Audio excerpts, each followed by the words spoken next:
All right, the reason I'm making a big deal about this, guys, is if I can think of one thing that I did that magical year and continue doing for the next 10 years, and this is at the owner level. There's another one of these for salespeople.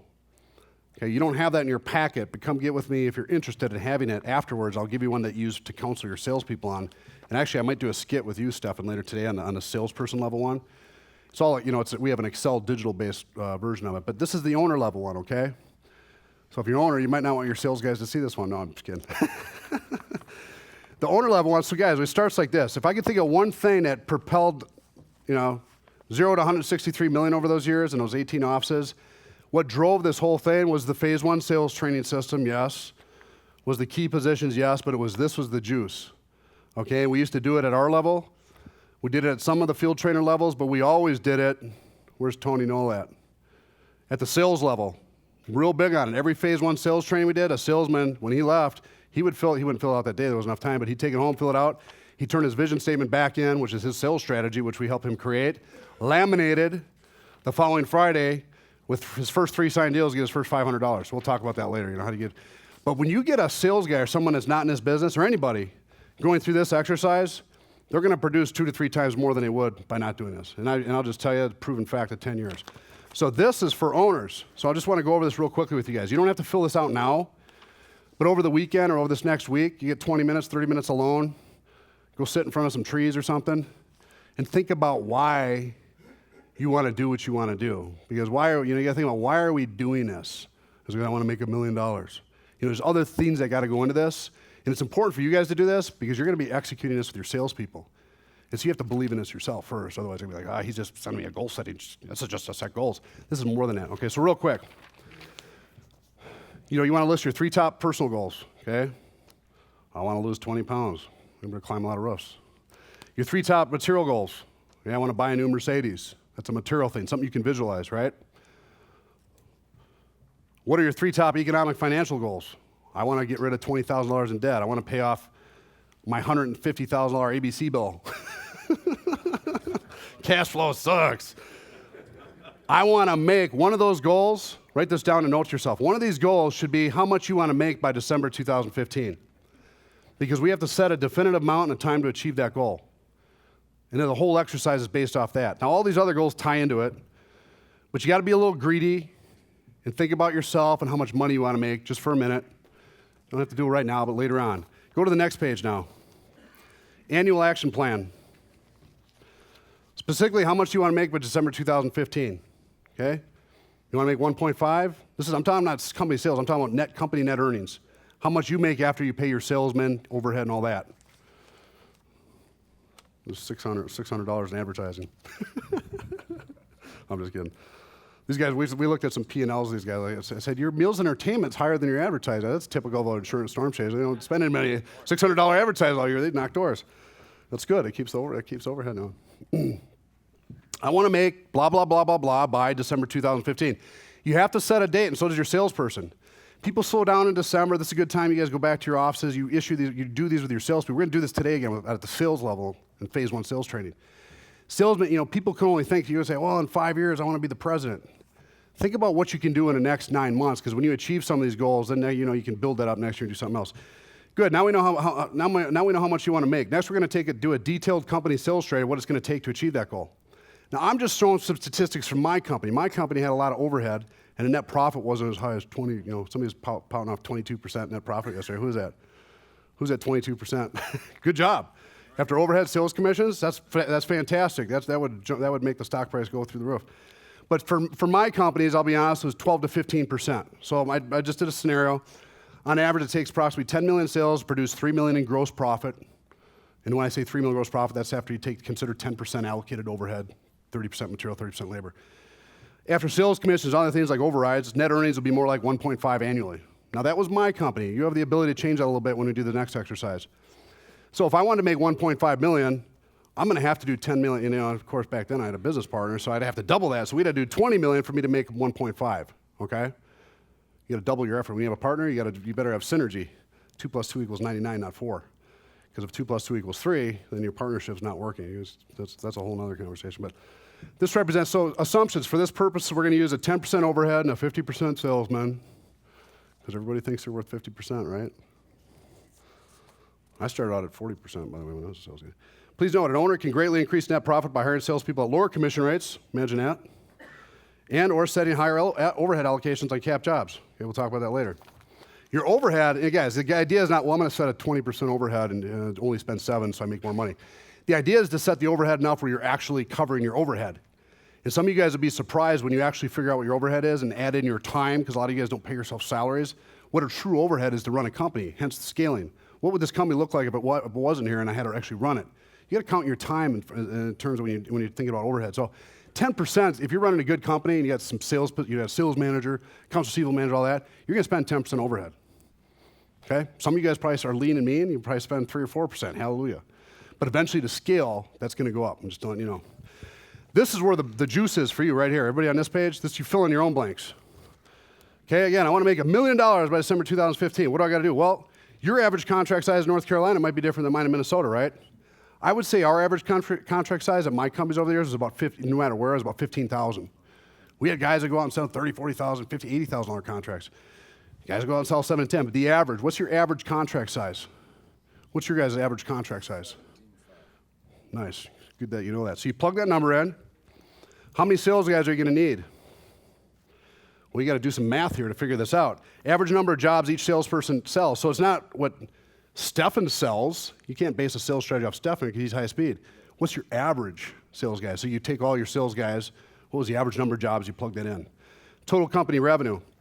So you got to look a little bit about what happened last year and be predictable, and then you got to say, okay, I want to make, this is what I have to do this year. How many sales guys do I need to hire? At what commission rate? Okay, not everybody needs to be a 50% salesman. If you hire a green bean off the street, was delivered Domino's yesterday, he's going to have to learn how to do what?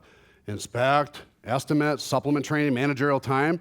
You should start him out at 35% and let him work his way to 50 every $250,000. We'll talk about that later today. So you have to have different commission rates for different players. Just like a football team doesn't play their third string the same as they do the first string, right? So you have to have a system set up that recognizes that. The phase training system you guys are going to hear today was entirely geared around training green beans. That was our entire model. Yeah, we'd get some experienced guys and bring those guys in. It's nice to have a couple guys. But the entire phase 1 sales training system is taking a guy who's never done this before. In but 24 hours, he signs his first deal. In the second week, he understands it because there's a whole system that goes in training. And they would work their way up from 35 to 50. And our profit margins were much higher because of that system. But it took more training time also to train him in, so it's a trade-off. So you got to do this math on your own, guys. You can figure this out. Do the math, create a scenario to get net earnings to match your financial goal. Does that make sense? Does that all make sense? So your net earnings are your financial goal, right? Your company net earnings, unless you have a partner, you divide it by 2 is your financial goal. So I will build a sales team of blah, blah, blah salespeople, turning an average of. This is what I did in Columbus, Ohio, by the way, before we went 0 to 25 million. In my head, I did a vision statement for the company, and I said I want to do 12 million in sales. And I figured out the average sales guy is going to disappoint us. They're not going to all turn in 10 jobs a month all year long. They're probably going to turn in 3 or 5. So my sales strategy was to hire 20 guys to hit my number. And my vision statement was 12 million. As if I did this, we did 25. So sometimes powerful things can start happening, work in your favor when you go through these exercises. But you start to visualize how many sales guys you need, what's my average commission rate, do I need to put a field trainer in place, what kind of things. So then you go to your monthly action plan, right? Next page, monthly. Now you know what you need to look like annually by December to make that kind of money. Scaling your company, et cetera, right? Now, what do you got to do as an owner every month? There's things you have to do as a leader to make that happen. Otherwise, it's just not going to happen to you. I want to be rich. Okay, well, you got to work your ass off to be rich, right? You got to put systems in place. The true measure of your monthly progress is the number of salespeople in your company and the productivity of the number of jobs each of them are turning into build each month. Would you guys agree? Well, somebody here is making shingles or something on the side. Anybody here is making asphalt shingles? No, we sell jobs. So it's all based on the number of sales guys, number of jobs, average contract size. This must be gauged monthly. This also helps us determine the effectiveness of the sales management team. So the field trainer, sales manager, whoever you eventually put in that spot, you have a whole other system here to rate them on the same thing, which all ties into the overall company goal. And then each of your sales guys has theirs. So it all ties in. It's like a tree. And once the tree's in place, it does magic. The most effective way to track and the ability to hit your annual financial goals is to do an honest monthly review at the close of each month with yourself first, and then your sales management team. And if you don't have a sales manager, like a lot of times, there's many times I didn't, then you got to do it directly with the salespeople. Because if you get 10 sales guys and their individual goals and monetary goals match yours as a company, you're going to hit yours as long as you put a system in place for them. So the next, and then guys, this is other things you think about you should do every month that are going to help you meet your goal, okay? So you have to do some intuitive thought process on your own system. I will tie my sales management team's compensation plan along with that of my sales team with both positive and negative reinforcement of hitting monthly sales targets. Okay, so that's just an idea. There's 10 other things you might think of relative to your own situation. Scaling your company, next page. This does not mean all these positions are required, but as an owner wanting to scale, you have to start thinking about these positions and what that company might look at like at 20 million. And some of these are auxiliary positions. They're not critical. It's certainly nice when you have a sales processor sitting at a desk and you have 20 sales guys that don't know how to estimate, and he's sitting there doing them all, and all your jobs are at 40%, it's all consistent. Guess what? Sales processor gets hit by a bus. What do you have? 20 sales guys don't know how to supplement. So I've been in both worlds, guys, where you train all the sales guys how to supplement, a lot of work, but it's great because everybody knows how to supplement. Of course, they all do it at different standards and levels of productivity. It's also great when you have a centralized sales processor position. Done that too. But people leave, they get hit by buses and stuff happens, and suddenly when you don't have that sales processor, now you have 20 guys that don't know how to estimate or supplement because they lean too much on that guy. So it's a trade-off. But you have to start thinking about it. Number 3, guys, weekly action plans. Now we get down to the weekly. What do you got to do weekly? We're almost done, guys. Stay with me. 2 minutes. As an owner, you have to set up a weekly action plan. There's things you got to start doing weekly to support the monthly. Okay, well, what's some things I can do weekly? Well, I'll make sure I execute we'll call it the SVG Phase 1 sales training system. You can call it your own company's Phase 1. We don't care. But we're going to show you a system. They may have a different system.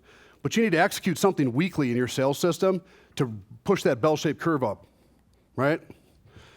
And, I'll ensure a sales recruiting system is in place and address what person like to see. So you have to start creating these statements and things where you're gauging yourself weekly to meet your monthly. Otherwise, it's not going to happen. Very last, this is most important, vision statement.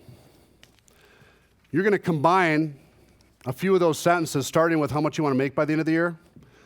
I want to make $1 million by December 2015. I'm going to hire a field trainer and put him in place, and he's going to follow a couple of these core systems. You're going to take those statements you just made monthly and weekly, and you're going to put it half page to 1 page. Here's a little sample of it on the back, okay? And you create a half page to 1 page vision statement. You could call it, some people call it company missions, all that. That's not what this is. This is a dollar amount that you set in stone that you're going to reach by December 2015, and you set a clear strategy on how to get there based on the number of sales guys you're going to hire, and you write that out, okay? And you don't exceed 1 page. And you laminate it, and you put it up by your mirror, and you read it to yourself in the morning, and you read it to yourself at night, out loud. In fact, you'll get so good at it, you'll just read it to yourself in the shower. Your wife and girlfriends, they won't know. Why are you talking to yourself? Guys, this act is straight out of Napoleon Hill, Think and Grow Rich. Okay, if you guys are familiar, vision statement. And now, not only did you do the vision statement, you created a strategy on how to get there, specifically tied it to number of salespeople, number of jobs, profit margins, all that. And when you say that stuff to yourself over and over and over again, it creates magic that starts happening. Now, it's great when you do it by yourself. It's even better when you use your field trainer and your salespeople to do it, because if you get other people tied into that vision, and they also reach their monetary goal, sales guy, I want to make $100,000 by December. All right, here's how you got to do it. And the salesman is a little different than this one. You got to turn this many jobs, this average contract size, here you do, this is what you got to do weekly, and you build a vision statement. We used to do this, and we put everybody's vision statement on a wall, laminated. Of course, we'd give the sales guy a little spiff his first week, go sign a deal, lose his laminated vision statement, he'd get a spiff, like $500 or something. But we'd all over his vision statement. You have the field train. We might not put the owner level and field trainer one on there. They don't need to know all that kind of stuff. But all the salesmen's one were on there, and these guys did it. And then the guys that suddenly were doing 250, 300 are now doing 6, 7, 8, 9.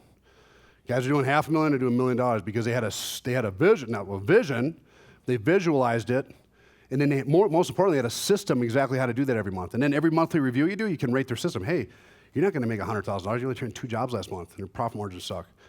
Here's what you got to do next month. It's just a nice little system to go back to. It's an easy monthly review process for your field trainer salespeople, okay? So that was a lot of information, guys. I'll just say this again. This is the core, I think one of the most, if I could pick one thing that helped launch and blow up in our companies, it was this. And I noticed when I stopped doing these, and there was a couple of years where I didn't do them, because we're growing. I don't need to do them anymore. Things are still good, but what do you call mediocre? So if you want to start a forest fire in your company, you got to provide the juice. Because everybody goes, you're going to make a lot of money. How much do you want to make? Here's exactly what you need to do to get there. Here's what you need to do every month. That's a whole different conversation. oh, there's a lot of money in this business. You know what I mean? So this is an important part.